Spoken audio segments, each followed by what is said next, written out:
Military technology has advanced at an alarming pace in the last century. Before World War II, the development of nuclear weapons was inconceivable, but current governments have invented explosives that dwarf the hardware used during the tragic events of Hiroshima and Nagasaki. Today, we're looking at the 5 most powerful bombs in the world. The Tsar Bomba is the single most powerful bomb in the world today. In fact, Tsar Bomba is the Western nickname for the Soviet RDS-220 hydrogen bomb. Detonated by the Soviet Union on October 30th, 1961, Tsar Bomba is the largest nuclear device ever detonated and the most powerful man-made explosion in history.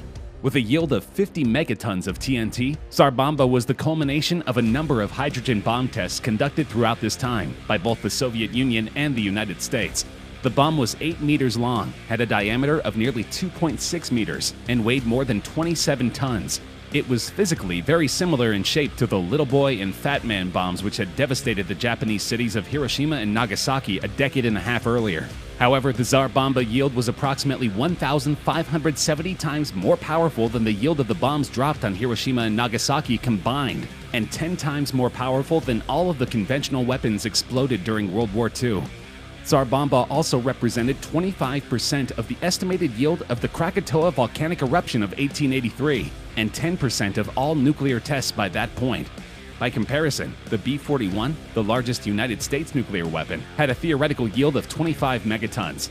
The largest nuclear device ever detonated by the United States was Castle Bravo, with a yield of 15 megatons. And the aftermath was devastating. All of the wooden and brick buildings in nearby Severny, located 34 miles from the aiming point, or ground zero, were annihilated. In other Soviet districts located over 100 miles from ground zero, wooden houses were demolished, and brick and stone ones suffered damages. Radio communication outages were also reported. One test witness felt the thermal effects at a distance of 170 miles, even with dark goggles.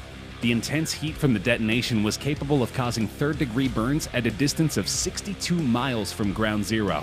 The shockwave was felt as far away as the Dixon settlement, located 430 miles away, and windows shattered at a distance of 560 miles. Windows even shattered as far away as Norway and Finland due to the atmospheric focusing of the shockwave. Despite being an airburst detonated 13,000 feet above ground, Tsar Bomba's seismic magnitude was estimated at 5 on the Richter scale. Seismic sensors continued to register shockwaves even after a third revolution around the Earth. In 2019, Vladimir Putin revealed that the feared Satan II nuclear missile had been successfully tested. The Russian leader announced his most powerful nuke, said to be capable of evading any defense system, had passed a rigorous round of tests. The weapon is more than 3,000 times more powerful than the bomb that wiped out Hiroshima and is said to be virtually undetectable. The test is said to be Putin's way of sending a clear message of war to the world, and especially Britain, after former Prime Minister Theresa May expelled 23 Russian diplomats following the poisoning of former double agent Sergei Skripal and his daughter in Salisbury. The bomb could devastate an area the size of England and Wales combined. It has an incredibly short launch burn phase, the time US satellites find it easiest to track, and it then basically disappears. Because of its increased trajectory, the Satan II can travel over the South Pole to hit the West, rather than the shorter North Pole route. This again means it is invisible to US tracking satellites. For all the focus on North Korean rocket and warhead tests, Pyongyang has only really been catching up with technology more established nuclear superpowers acquired in the 1950s and 60s. Russia and China, in contrast, have pushed ahead with a new generation of weaponry. Both nations have focused on new land and sea-launched nuclear-tipped missiles aimed at crossing continents. The B-41 was a thermonuclear weapon deployed by the United States Strategic Air Command in the early 1960s. It was the most powerful nuclear bomb ever developed by the United States, with a maximum yield of 25 megatons. The B-41 was the only 3-stage thermonuclear weapon fielded by the U.S. About 500 bombs were produced between 1960 and 1962, remaining in service until July 1976. The development of Mk-41 began in 1955 to fulfill the U.S. Air Force's requirements for a Class B bomb. It weighed 10,000 pounds, making it a high-yield thermonuclear weapon. The prototypes were test-fired during Operation Hardtack Phase 1 in 1958. The 3-stage thermonuclear weapon was primarily boosted by deuterium-tritium and believed to have used lithium-6 deuteride fuel for fusion stages. Two versions were produced, a clean version with a lead-encased third stage, and dirty uranium-encased version. Both were airdropped by attaching with two parachutes for delayed detonation. During its operational lifetime, the B-41 was the most efficient known thermonuclear weapon in terms of yield to actual weight, with a 5.2 megaton to ton ratio. Its blast yield was 25 to 50% that of the Tsar Bomba, which delivered a blast of 50 or 100 megatons of TNT. The 1st of March 1954 marks one of the most serious nuclear fallout incidents in history. On this day, the United States conducted its largest ever nuclear weapon test, codenamed Castle Bravo, at the Bikini Atoll in the Marshall Islands. Bravo was part of Operation Castle, a nuclear test series designed to develop an aircraft-deliverable thermonuclear weapon. Due to a design error, the explosion reached a yield of 15 megatons, making it 2.5 times larger than expected, and more than 1,000 times as powerful as the Hiroshima bomb. Radioactive fallout from the test spread over more than 11,000 square kilometers. Traces of radioactive material were detected in Australia, India, Japan, the United States, and Europe. The Bikini population had been forcefully moved to other atolls prior to the start of the U.S. nuclear testing program in the Pacific, with the Able test in 1946. Due to the unfavorable weather conditions in which the Bravo test had been conducted, the fallout also affected the inhabited atolls of Rongelap, Utrecht, and others.